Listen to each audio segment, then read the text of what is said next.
dia! Sejam todos muito bem-vindos a mais um vídeo nesse ambiente dopaminérgico. Hoje é terça-feira, dia 22 de outubro, e hoje nós vamos fazer a leitura e o estudo bíblico, vamos iniciar a leitura e o estudo bíblico do livro de Provérbios. Gente, o livro de Provérbios conta com instruções para todas as áreas da vida. Todas. Então, assim, você tá perdido, não tá sabendo o que fazer, não tá sabendo como lidar com isso, com aquilo. No livro de Provérbios você tem instrução para conseguir lidar com todas as situações, sem exceção. Então é um livro riquíssimo. Lembrando que o livro de Êxodo ainda não foi finalizado, né? Mas vamos fazendo aos poucos, com paciência. E aqui vamos começar hoje, bem do iniciozinho de Provérbios, Provérbios 1, uso dos provérbios. Provérbios de Salomão, filho de Davi, o rei de Israel. Para aprender a sabedoria e o ensino, para entender as palavras de inteligência, para obter o ensino do bom proceder, a justiça, o juízo e a equidade, para dar aos simples prudência e aos jovens conhecimento e bom siso. Ouça o sábio e cresça em prudência, e o instruído adquira habilidade para entender provérbios e parábolas. As palavras e enigmas dos sábios, o temor do Senhor é o princípio do saber, mas os loucos desprezam a sabedoria e o ensino. Já aqui no começo, já começa assim, né? Tipo, pesado, porque já tá dizendo aqui pra que serve o livro de Provérbios. O livro de Provérbios vai te ajudar a aprender sobre a sabedoria e o ensino que tem aqui na palavra, nesse livro. Então, tem umas palavras difíceis, como a gente já conhece, já sabe, a gente costuma pesquisar para entender o significado. Então, aqui em Provérbios vai te ajudar a entender essas palavras, vai te ajudar a desvendar, a interpretar a palavra de Deus, o que está aqui escrito. Contra as seduções dos pecadores. Provérbios 1, versículo 8. Filho meu, ouve o ensino de teu pai e não deixes a instrução de tua mãe, porque serão diadema de graça para a tua cabeça e colares para o teu pescoço. Filho meu, se os pecadores querem seduzir-te, não o consinta. Se disserem, vem convosco, embosquemo-nos para derramar sangue. Espreitemos ainda que sem motivo os inocentes,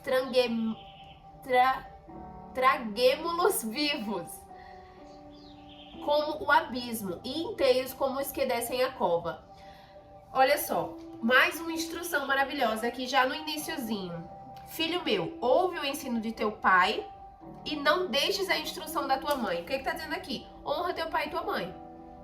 Leva em consideração o ensino que eles estão te dando, porque o seu pai e a sua mãe, salva aquelas situações, né, em que o pai é abusador, a mãe abandonou, sei lá. Mas salvo essas situações, o seu pai e a sua mãe é a pessoa que mais te conhece no mundo, abaixo de Deus, obviamente, né? E quando você não tem um pai, uma mãe que fez o papel que tinha que ser feito, Deus, ele coloca pessoas na tua vida para que cumpra esse papel, né? Então, se não é o seu pai e a sua mãe, é a pessoa que ele criou, é a sua madrinha, a sua tia, é a sua avó. Então, honra e ouve os ensinamentos e segue.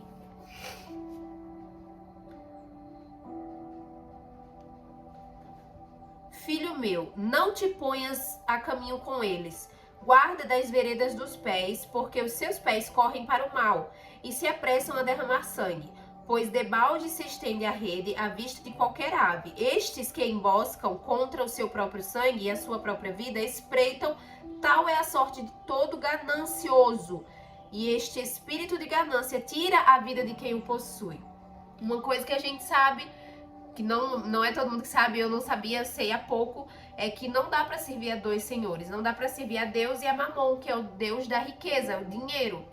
Então, Aqui tem dizendo, este espírito de ganância tira a vida de quem o possui. Eu já comecei a ler o livro de Provérbios, né? Eu li bastante coisa, tanto é que tá tudo marcado aqui. Eu deixo sinalizado as frases que eu achei mais fortes, as frases que me tocaram mais. E essa aqui foi uma. Este espírito de ganância tira a vida de quem o possui. Porque a ganância foi algo muito presente na minha vida até pouco tempo. Eu me confiava muito no meu dinheiro, na minha conta, no número que tava lá. Se eu tivesse dinheiro, eu tava bem, eu tava feliz. E não dá para servir a dois senhores, não dá para servir a Deus e a Mamon. Então você tem que escolher. Eu fiz a minha escolha, eu decidi abrir mão de tudo. Para quem não sabe, eu abri mão de um emprego onde eu ganhava entre 6 a 11 mil por mês, dependendo da temporada. Eu era gerente de operações, eu tinha um cargo de confiança e eu abri mão disso para viver em comunhão com Deus, porque era impossível que eu vivesse o meu chamado, que eu vivesse o meu propósito e continuasse trabalhando naquela atividade que eu exercia. Era impossível conciliar os dois. Então eu precisei abrir mão de algo assim para me entregar 100% para comunhão com Deus, para a vida em Cristo, porque fora isso, eu tava servindo a dois senhores, eu tava me confiando somente no meu próprio entendimento, eu tava me confiando na minha conta bancária, eu tava colocando toda a minha esperança em algo que não vai me dar salvação. Então eu liberei isso, eu abri mão em busca da minha salvação. E o que é que hoje tá te afastando da tua salvação? O que é que hoje tá te fazendo pecar? O que é que hoje tá te fazendo servir a outra coisa que não a Deus? A gente precisa fazer essas avaliações, essa autoavaliação, sentar, pegar um caderno e anotar. Eu tô fazendo isso.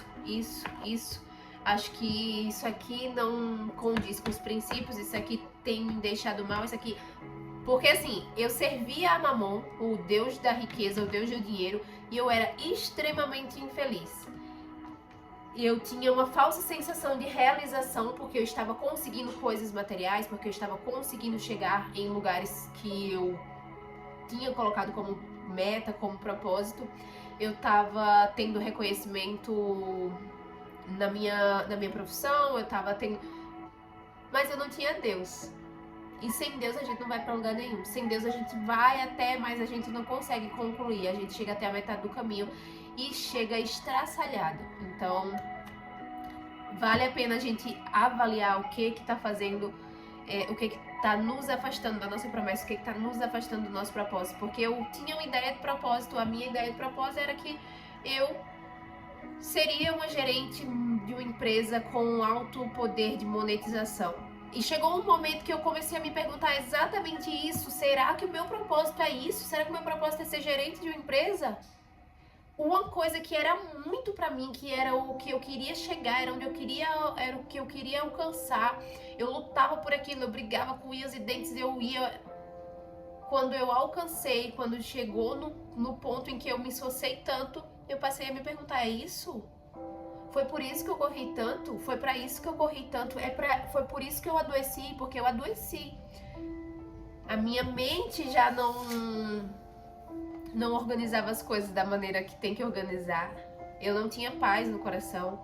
Eu não tinha descanso, eu não tinha tempo com meu filho, eu não tinha tempo pra minha casa, eu não tinha tempo pra Deus. Quem era Deus? Sabe? Então, a gente precisa fazer essas avaliações. A gente precisa, em um momento da vida, começar a se perguntar qual é o meu propósito. Qual é o meu propósito? E uma coisa que me ajudou muito, além de ler a Bíblia, foi a minha faculdade, o meu curso de teologia. Eu acredito que eu já falei disso aqui. A primeira disciplina, projeto de vida, tem até vídeo aqui lá embaixo no canal sobre o que foi que eu fiz para eu começar a me questionar, começar a duvidar de tudo, tipo, não é isso, não é dessa forma, tá errado, não quero mais. Obviamente, para eu chegar à decisão de fazer um curso, uma faculdade de teologia, que é o estudo das religiões, eu já tinha uma proximidade com Deus, eu já vinha em comunhão com Deus, eu já estava passando ali por um momento de secreto muito forte, muito importante para o meu desenvolvimento. Eu já estava passando por um momento de afastamento tremendo. Então foi aí que eu decidi fazer teologia. Mas para chegar nesse ponto, para eu chegar e decidir, não fazer faculdade de teologia, eu precisei passar por muita coisa.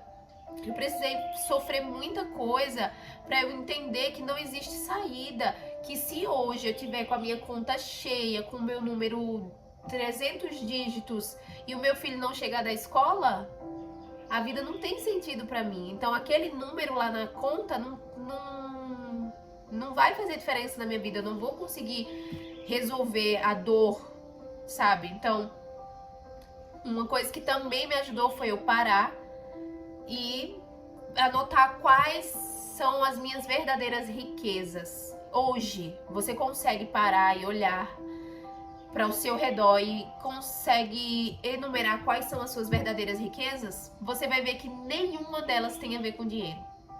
Eu já falei disso aqui no canal em algum momento, em algum devocional, eu acho, ou em algum vídeo relacionado à faculdade, mas é uma coisa tão necessária para nosso desenvolvimento, para nossa evolução, que vale a pena repetir, sabe? Quem não viu esse outro vídeo vai ver agora. Então faça uma lista das suas verdadeiras riquezas. Quais são os momentos, quais são as pessoas, quais são as suas verdadeiras riquezas? O que é que, tipo, se hoje você perdesse, você não teria chão. Você vai ver que nenhuma delas tem a ver com dinheiro. Nenhuma. Clama a sabedoria. Grita na rua a sabedoria, nas praças levanta a voz, do alto dos muros clama, à entrada das portas e nas cidades profere as suas palavras. Até quando os nécios amareis a necessidade? Vamos pesquisar o que é nécios e necessidade?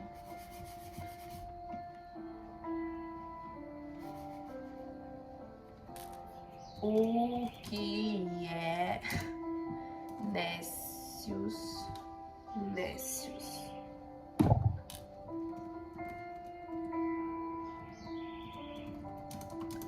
Nécios na Bíblia.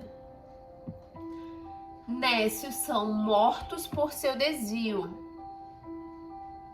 E aos loucos a sua impressão de bem-estar os leva à perdição. Um garoto de mais ou menos 3 anos de idade gritava desesperado dentro do avião enquanto o pai tentava acalmá-lo. Não quero morrer. Gente, não entendi. O que são nécios na Bíblia? Ignorante, tolo.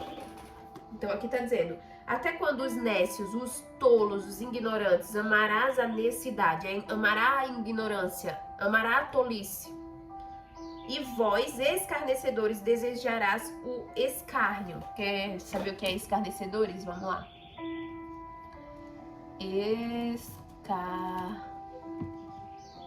Escarnecedores na Bíblia. A Bíblia diz que os escarnecedores receberão castigo. Aqueles que escarnecem são insensatos e colherão o fruto de suas palavras. Deus zomba dos zombadores. Escarnecedor não encontra sabedoria porque não respeita nada. Então, escarnecedor é uma pessoa que não respeita nada. É uma pessoa que trata das situações da vida com zombaria, não leva nada a sério, tá sempre zombando de Deus, zombando da palavra, zombando do que é certo, zombando dos princípios. Então, até quando os nécios amarás a necessidade? E vós, escarnecedores, desejarás o escárnio. E vós, loucos, aborrecereis o conhecimento. Atentai para a minha repreensão. Olha só, eu falei sobre repreensão essa semana aqui no canal, que a gente precisa aprender a amar a repreensão, porque quando alguém nos repreende, é para nos melhorar, é para forjar o nosso caráter, para que a gente aprenda com aquilo, com aquela repreensão. Imagina viver num mundo em que todo mundo tá te aplaudindo. Toda hora alguém tá te aplaudindo por tudo que você faz. Não tem ninguém para chegar no seu pé e falar, isso aqui tá errado. Cara, eis que derramarei copiosamente para vós outros o meu espírito e vos farei saber as minhas palavras. Como que ele vai fazer todo mundo saber das palavras dele? Isso aqui ele deixou como instrução e ele vai levantar uma geração para falar da palavra dele. Então, a palavra dele vai ser proferida, vai ser levada aos 4 cantos do mundo. Não vai ter ninguém que não vai ter acesso. Todo mundo vai ter acesso à palavra. Todo mundo vai conseguir ouvir. Todo mundo consegue ler a palavra. Agora, compreender e levar a sério são outros 500.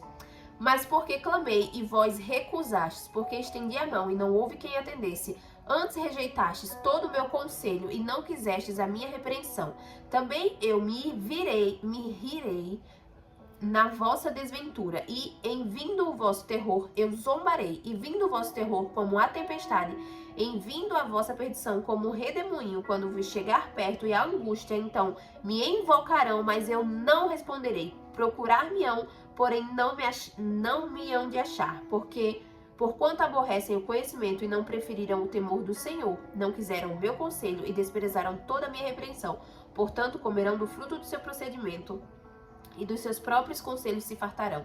Os nécios são mortos por seu desvio, e os loucos, a sua impressão de bem-estar, os leva à perdição. Olha isso que forte.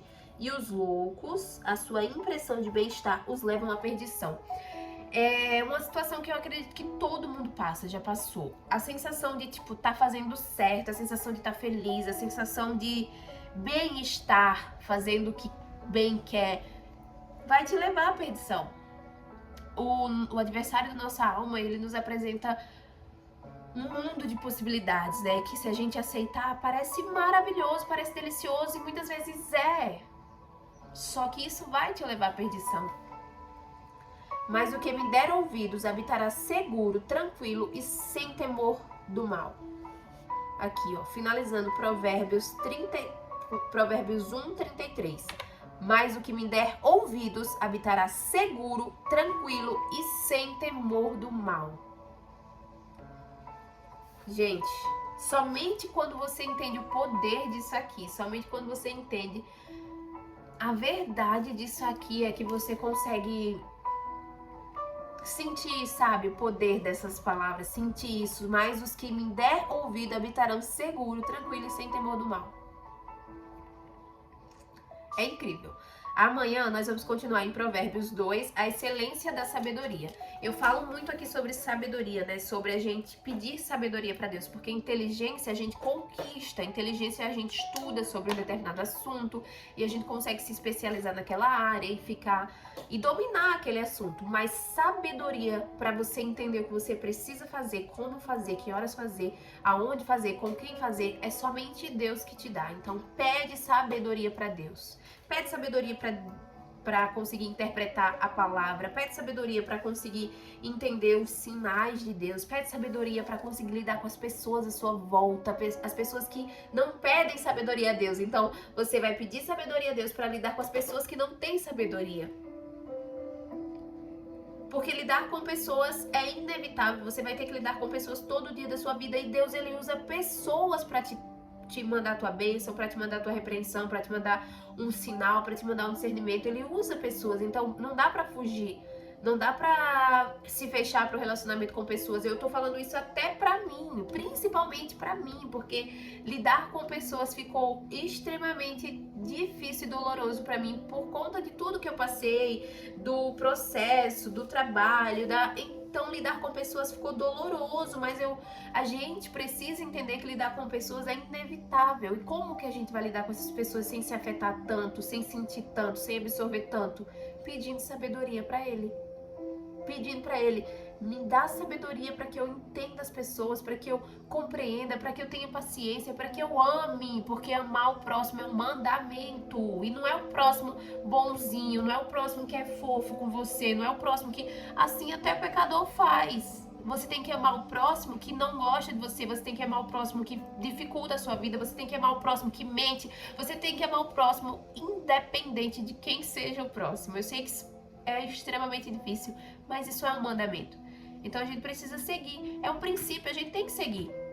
Então, o que você prefere? Ficar fazendo as coisas apoiado no seu entendimento, indo adoidado? Ou você prefere seguir isso aqui que tá dando certo há milênios? Isso aqui tá dando certo há milênios. Tem uma instrução, isso aqui é um manual de instrução diário para você conseguir lidar com pessoas, conseguir lidar com situações, conseguir lidar com você mesmo, com a sua mente, com o seu espírito, conseguir lidar com seu filho, com a sua mãe, com a sua família. Isso aqui é um manual de instrução. Você precisa escolher seguir o que está aqui escrito, porque isso aqui é o que tem dado certo há milênios. Então, o livro de Provérbios, essa leitura, esse estudo bíblico vai ser fortíssimo, porque é a instrução do começo ao fim. Então, eu aconselho que você pegue um caderno e anote todas as dicas, todos os insights que você tiver enquanto estivermos fazendo a leitura e o estudo bíblico desse livro, porque é precioso demais. E, obviamente, anota, faz anotação da tua Bíblia, circula, marca.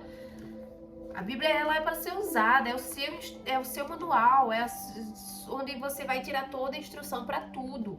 Então, usa. Não compra uma, sabe? Ai, me dá um estresse. Me dá um estresse porque, cara, eu já fui essa pessoa, então eu sei que tem coisa que eu falo aqui que não entra na cabeça, que nego não vai entender, que vai escutar e vai falar e vai pensar que eu tô falando besteira, mas eu não tô falando besteira, tá aqui, tá escrito. Tá escrito, tem dado certo, todo mundo que seguiu se deu bem, teve seu propósito realizado, teve sua promessa entregue, porque Deus não falha. Ele promete e ele entrega. Então é isso. Graças e bênçãos se renovam a cada manhã. Eu sou muito feliz fazendo isso. Muito obrigada e até amanhã.